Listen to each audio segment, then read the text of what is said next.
என்ன அப்படி பாக்குறீங்கண்ணா? சரி தமிழ், உனக்கு அண்ணான்னு சொல்லி கூப்பிடறதான் பிடிச்சிருக்குன்னா அண்ணானே கூப்பிடு. சரிண்ணே. சரி, இதோ வந்துடுறேன். ஏய், என்ன தமிழ் திடீர்னு சக்தி அண்ணாங்கிற? சக்தி உன் கூட படிச்ச பையன் தானே? என்னன்னு தெரியல, திடீர்னு தோணுச்சு. அவர் என் மேல ரொம்ப அக்கறையா இருக்காரு.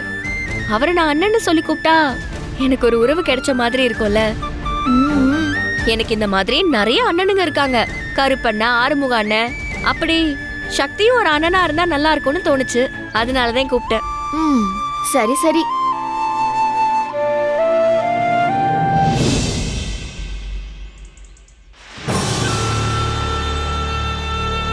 சேது, அத்தை வாங்க.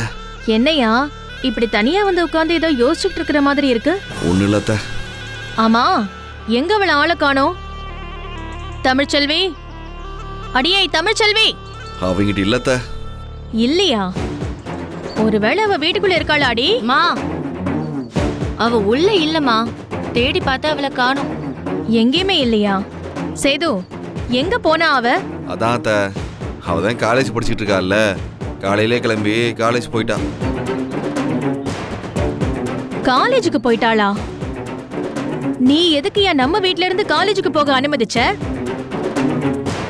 கோர்ட்ல சேர்ந்து வாழணும்னு சொன்னா சேர்ந்து வாழு. ஆனா இங்க இருந்துகிட்டு படிக்கிறதுக்கெல்லாம் போக கூடாதுன்னு சொல்லி அவளை உள்ள தள்ளி கதவை சாத்தி அடைச்சு போட வேண்டியது தானே? நீ எதுக்கு செய்து அவளை காலேஜுக்கு போக விட்ட? அம்மா, மாமா அவளை போக வேண்டாம் சொல்லிருப்பாரு. அவதான் மதிக்காம போயிருப்பா. அந்த அளவுக்கு காலேஜ் அவளை புடிச்சு இழுக்குதுன்னு நினைக்கிறேன். ஏதோ ஒரு ஈர்ப்பு சக்தி அங்க இருக்கு. அதான் அந்த காலேஜுக்கு போகாம இருக்க முடியாதுன்னு சொல்லி சண்டை போட்டுட்டு போயிருக்கா.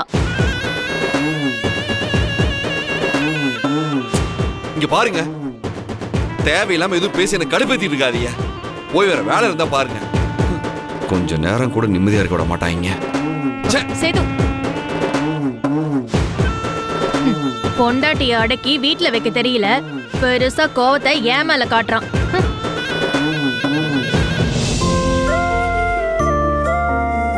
இல்ல ஆறுமுகம், நீ தொடச்சாதாண்டா இந்த வண்டிக்கே அழகு.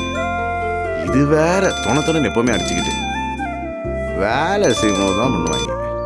ஹலோ, சொல்லுடா பாப்பா.